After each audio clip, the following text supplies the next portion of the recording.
जिला उपाध्यक्ष धीरज सिंह पटेल जी और मंचासीन सभी सम्मानित नेतागण और इस किसान शहीद दिवस पर आए हुए सम्मानित भाइयों, नौजवान दोस्तों, किसान भाइयों, पत्रकार साथियों, सबसे पहले मैं 10 सितंबर 1992 को शहीद हुए उन शहीदों को नमन करता हूं, याद करता हूं और उनको श्रद्धांजलि ज्ञापित करता हूं। मैं धन्यवाद देता हूं किसान नेता भाई राधेश्याम सिंह जी को, जिन्होंने मुझे इस समारोह में आमंत्रित किया। मैं पिछले 29 तारीख से लगातार किसान नौजवान पटेल यात्रा उत्तर प्रदेश के विभिन्न जिलों में लेकर यहां पर आया। माननीय राधेश्याम जी का आमंत्रण था और मैं सिद्धार्थनगर तक पहुंच भी गया था। और मुझे जैसे ही इनके बेटे ने किसान सिंह हमारी पार्टी के नेता से कहा कि माननीय प्रदेश अध्यक्ष जी अपने खेत खलिहान बचाओ, कुटीर उद्योग बचाओ, रोजगार दो, किसान नौजवान पटेल यात्रा कर रहे हैं, उसमें अगर 10 तारीख को वो कुशीनगर में रामपुर आ जाए तो बहुत ही अच्छा रहेगा। मैं अच्छी तरीके से जानता हूं भाई राधेश्याम सिंह के संघर्ष को और कुशीनगर के बहादुर साथियों को। जब जब किसानों के ऊपर, नौजवानों के ऊपर कोई भी सरकार हो, जब अन्याय किया है, निश्चित रूप से कुशीनगर के भाइयों ने उत्तर प्रदेश के हो रहे आंदोलनों में सबसे ज्यादा बढ़ चढ़ करके भाग लिया है। ये इतिहास गवाह है समाजवादी पार्टी का कि उत्तर प्रदेश में श्री मुलायम सिंह यादव जी, माननीय अखिलेश यादव जी फेरे गए आंदोलनों में। सबसे पहले कुशीनगर के लोग, चाहे दिल्ली में रैली हो, चाहे लखनऊ में रैली हो, चाहे जनपद स्तर पर धरना प्रदर्शन सम्मेलन रैली हो, कुशीनगर के बहादुर साथी बढ़ चढ़ करके हिस्सा लेते हैं और समाजवादी आंदोलन को आगे बढ़ाते हैं। मैं उन सभी कुशीनगर के समाजवादियों को, समाजवादी पार्टी के लोगों को धन्यवाद देता हूं और गर्व करता हूं कि आपके संघर्षों से समाजवादी पार्टी की लोकप्रियता दिन दूना रात चौगुना बढ़ती जा रही है। इसलिए आप सारे लोग बधाई के पात्र हो। मित्रों, हम सब किसान शहीद दिवस मना रहे हैं। यहां पर हम सबके नेता आदरणीय ब्रह्मा शंकर त्रिपाठी ने देश के हालात को और उत्तर प्रदेश के हालात को, किसानों की परेशानी को, नौजवानों की परेशानी को बहुत सारगर्भित संक्षिप्त शब्दों से यहां विख्यापित किया। मैं भी उन्हीं से अपने को संबद्ध करता हूं और ये कहना चाहता हूं कि हमारे पूर्वज डॉक्टर राम मनोहर लोहिया, चौधरी चरण सिंह, जनेश्वर मिश्रा, मोहन सिंह, ब्रजभूषण तिवारी, कर्पूरी ठाकुर जैसे नेताओं से निकले हुए आंदोलन से ये मंच पर बैठे हुए सारे नेता। और ये मैं कहना चाहता हूं कि माननीय वाले अखिलेश यादव जी की स्वीकृति से उत्तर प्रदेश में हो रहे किसानों के ऊपर अन्याय के खिलाफ, हो रहे नौजवानों के खिलाफ, अन्याय के खिलाफ ये किसान नौजवान पटेल यात्रा निकाली। जब मैं पहले दिन 29 अगस्त को अपने घर से एक गाड़ी लेकर नेता विरोधी दल विधानसभा माननीय राम गोविंद चौधरी जी के आवास में गया, क्योंकि माननीय राम गोविंद चौधरी जी को सीतापुर से महमूदाबाद में मुझे झंडी दिखाकर रवाना करना था। जब मैं 7:30 बजे सुबह उनके घर गया, मैं अकेला था, एक गाड़ी लेकर गया और जैसे ही मैंने राम गोविंद चौधरी साहब के घर में प्रवेश किया और उनको निकाल कर मैं उस सड़क पर आया, 50 गाड़ियों से नौजवान इस यात्रा के लिए शामिल होने के लिए आ गए। वो 50 गाड़ियों का काफिला राम गोविंद जी को आगे आगे नेता मानकर चला और लखनऊ से सीतापुर की सरहद से लगातार किसानों का, नौजवानों का कारवां बढ़ता चला गया। और जब मैं महमूदाबाद में नरेंद्र वर्मा विधायक पूर्व मंत्री के निर्वाचन क्षेत्र पहुंचा, तब तक वहां हजारों किसान, हजारों नौजवान बहुत उत्साह के साथ उस किसान नौजवान पटेल यात्रा का स्वागत किया। और माननीय राम गोविंद चौधरी ने बरसते हुए पानी में हम सबको झंडी दिखाकर रवाना किया और हम सबको आशीर्वाद दिया कि जाओ समाजवादी पार्टी के लोगों, पूरे प्रदेश में घूम घूम करके भारतीय जनता पार्टी की झूठ की पोल खोलो, भारतीय जनता पार्टी की गलत नीतियों को जनता के बीच में बताओ। और माननीय अखिलेश यादव जी, माननीय मुलायम सिंह यादव ने जो जो अच्छे काम किया है उनको जनता के बीच में बताओ। तुलनात्मक अध्ययन करेगी जनता, निश्चित रूप से अच्छे और बुरे की पहचान करती है और वो अच्छे बुरे की पहचान करके अगर आपकी बात, आपके नेता की बात अच्छी है तो आपके पीछे खड़ी हो जाएगी। ये आशीर्वाद देकर मुझको राम गोविंद चौधरी जी ने भेजा और मैंने 29 तारीख को विधानसभा महमूदाबाद विधानसभा, बिस्वा विधानसभा, महौली विधानसभा, सीतापुर में मैंने पूरे दिन यात्रा निकाली। पूरे दिन लगातार हजारों किसानों का मुझे आशीर्वाद मिला, मेरे साथियों को आशीर्वाद मिला। और 29 तारीख के बाद 30 तारीख को लहलपुर विधानसभा, हरगांव विधानसभा और बहराइच की नानपारा विधानसभा, नानपारा के बाद बहराइच की मैसी विधानसभा, मटेरा विधानसभा और बहराइच विधानसभा में मैंने रात्रि विश्राम किया। मुझे बहराइच में भी उससे भी ज्यादा बढ़ करके किसानों ने आशीर्वाद दिया और जगह जगह इस किसान नौजवान पटेल यात्रा का स्वागत किया। अखिलेश यादव, मुलायम सिंह यादव जिंदाबाद का नारा लगाकर ये आगाज किया कि आने वाला 2022 समाजवादियों का होगा। बहराइच के बाद जिला श्रावस्ती की भिंगा विधानसभा, भिंगा विधानसभा के बाद श्रावस्ती विधानसभा, मोहम्मद रमजान ने, इंद्राणी वर्मा जी के हजारों लोगों ने इस यात्रा का स्वागत किया। प्रशासन हरकत में आया। बहराइच तक कोई भी चौराहे में एक सिपाही नहीं मिलता था, लेकिन भिंगा की सीमा में पहुंचते ही उत्तर प्रदेश का प्रशासन हरकत में आया और हर चौराहे में सिपाही या ट्रैफिक के लोगों को खड़ा करना शुरू कर दिया, क्योंकि काफिला बढ़ता जा रहा है। सैकड़ों गाड़ी, सैकड़ों नौजवान मोटरसाइकिल से, अपनी अपनी गाड़ियों से इस यात्रा के कारवां को लंबा कर रहे हैं।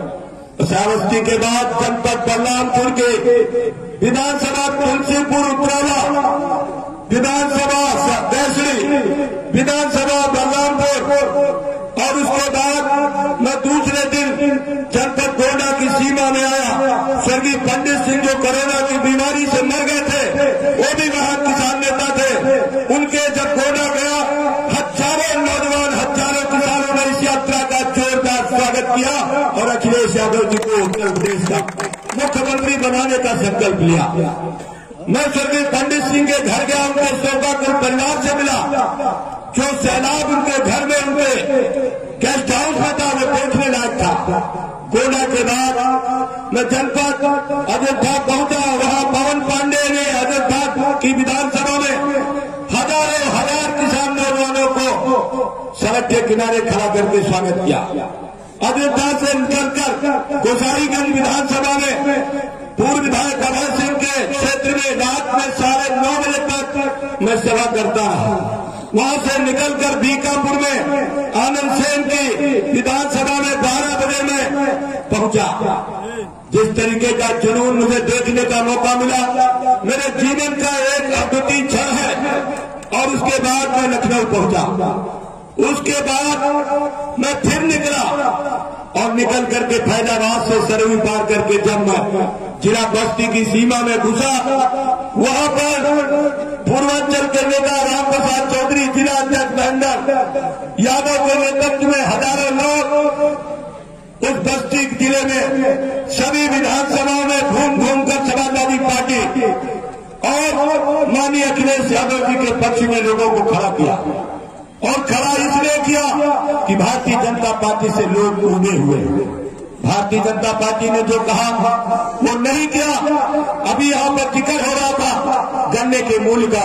माननीय राधेश्याम जी ने कहा कि गन्ने का मूल्य सरकार नहीं दे रही है। 15,000 करोड़ रुपए बताया है। गन्ना सूख गया है, उसके मुआवजे की मांग हम सारे लोग करते हैं कि जो सूख गया गन्ना उन किसानों के नुकसान की क्षतिपूर्ति सरकार करे। और गन्ने का मूल्य 400 रुपया क्विंटल करे, इस तरीके का प्रस्ताव मुझे दिया गया। मैं माननीय राधेश्याम जी को और यहाँ पर उपस्थित किसान भाइयों को विश्वास दिलाना चाहता हूँ, जो प्रस्ताव आपने इस रामकोला के शहीद किसान दिवस पर किया है कि गन्ने का मूल्य 400 रुपया क्विंटल होना चाहिए, तो 4 महीने बाद जब सरकार बनेगी माननीय अखिलेश यादव जी 400 रुपये क्विंटल का भुगतान करेंगे।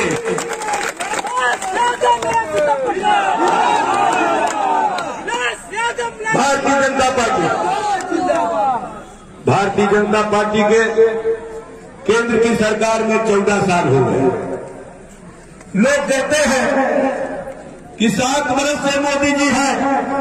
मैं कहता हूं 14 साल से भारतीय जनता पार्टी हिंदुस्तान की हुकूमत में है। मोदी जी के गुरु स्वर्गीय अटल बिहारी वाजपेयी भी 7 वर्ष हिंदुस्तान की हुकूमत भारतीय जनता पार्टी ने चलाई है। अगर दोनों को जोड़ लिया जाए तो 14 वर्ष भारतीय जनता पार्टी ने और 50 वर्ष कांग्रेस पार्टी ने, 64 वर्ष भारतीय जनता पार्टी और कांग्रेस ने सरकार चलाई। केंद्र की हुकूमत में 64 साल से भारतीय जनता पार्टी कांग्रेस बारी बारी अटल बिहारी हर हर मोदी घर घर मोदी का नारा देकर 14 साल से बीजेपी का कब्जा है। बीजेपी के लोगों के बारे में हमारे नेताओं ने हम सब लोगों को विद्यार्थी जीवन में पहले ही बता दिया था कि भारतीय जनता पार्टी राजा महाराजाओं की पार्टी है। जनसंघ के नाम से पार्टी बनी और वो पार्टी के राजा महाराजा इस पार्टी को पैदा किया। वही राजा महाराजा कांग्रेस के, वही राजा महाराजा भारतीय जनता पार्टी। उन्हीं राजा महाराजाओं के पैसे से चलने वाली भारतीय जनता पार्टी कभी गरीब की तरफ, कभी किसान की तरफ, कभी मेहनतकश लोगों की तरफ कभी नहीं ध्यान देगी। इस बात को हमारे नेता श्री मुलायम सिंह यादव जी ने हम लोगों को बताया और ये भी बताया कि भारतीय जनता पार्टी कांग्रेस पार्टी दोनों पार्टियों के चरित्र में कोई ज्यादा अंतर नहीं है। एक छोटी बहन है, एक बड़ी बहन है। भारतीय जनता पार्टी का चरित्र दोहरा है। भारतीय जनता पार्टी जो कहती है वो कभी नहीं करती है बात। हमारे नेताओं ने हम लोगों को बताया। समाजवादी महान नेता जनेश्वर मिश्रा जी ने, मोहन सिंह जी ने हम लोगों को पहले ही आगाह किया था कि नौजवानों, ये भारतीय जनता पार्टी दोहरे चरित्र की पार्टी है। इसकी कथनी करनी में अंतर है और ये जो कहेंगे उसका उल्टा करेंगे। जब 2014 में मोदी प्रधानमंत्री बनने के लिए आया तो उस आदमी ने वादा किया कि हम 100 दिन के अंदर महंगाई खत्म कर देंगे। 100 दिन के अंदर महंगाई खत्म करने का दावा करने वाली भारतीय जनता पार्टी ने इन 7 सालों के अंदर 43 रुपए वाला डीजल 90 रुपए लीटर कर दिया। 63 रुपए वाला पेट्रोल 107 रुपए का कर दिया। 350 रुपए वाला रसोई गैस का सिलेंडर 950 रुपए का कर दिया। खाद की बोरी का दाम बढ़ा दिया। खाद की बोरी का वजन घटा दिया। दवा का दाम बढ़ा दिया। पढ़ाई का दाम बढ़ा दिया। बिजली का दाम बढ़ा दिया। हर चीज का दाम भारतीय जनता पार्टी लगातार बढ़ाती चली जा रही है। और किसान की फसलों का मूल्य का जो वादा किया था कि हम किसान की फसल का लाभकारी मूल्य देंगे, उसको लागत का जोड़ा देंगे, लेकिन 7 वर्ष के अंदर मोदी सरकार ने किसानों की खून की कमाई को जिस कदर लूटा है, दुनिया के इतिहास में इतना लूट कभी किसी देश में नहीं हुई जो किसानों के साथ हो रहा। आज हमारे देश का किसान दिल्ली में बैठा हुआ है।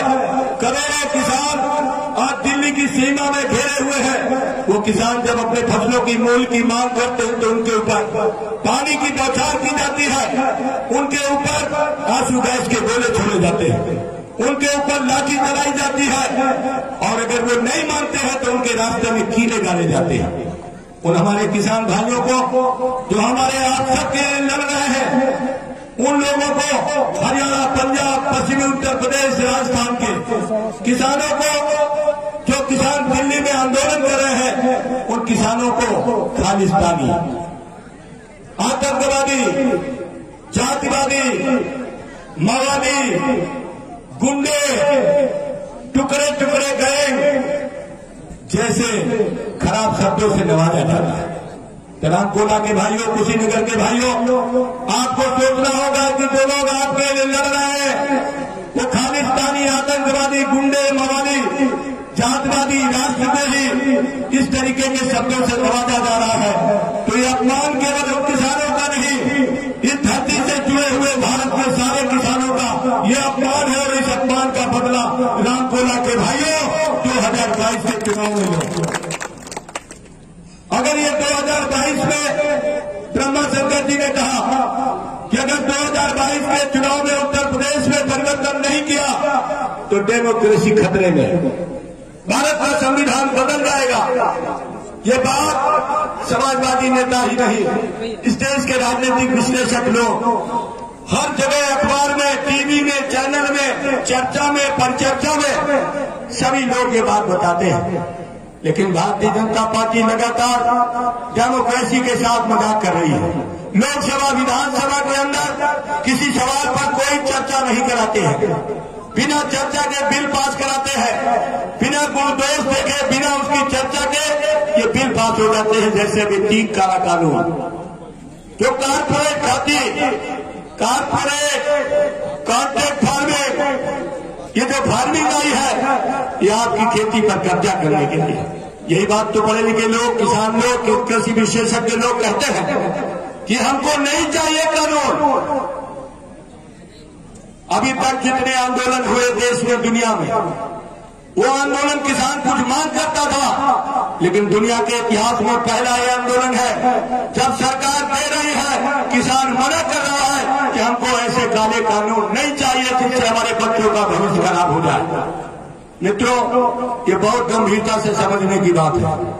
ये बात आप समझोगे तो जैसे हम लोग सरदार वल्लभ भाई पटेल के प्रयास से भारत के किसानों को लामबंद करके, सरदार वल्लभ भाई पटेल ने अंग्रेजी हुकूमत में जिस तरीके से किसानों को लामबंद किया, बारडोली का आंदोलन, खेड़ा का आंदोलन, गांधी जी का चंपारण का आंदोलन चलाया, और सरदार पटेल ने किसानों को गांधी जी के पीछे खड़ा किया।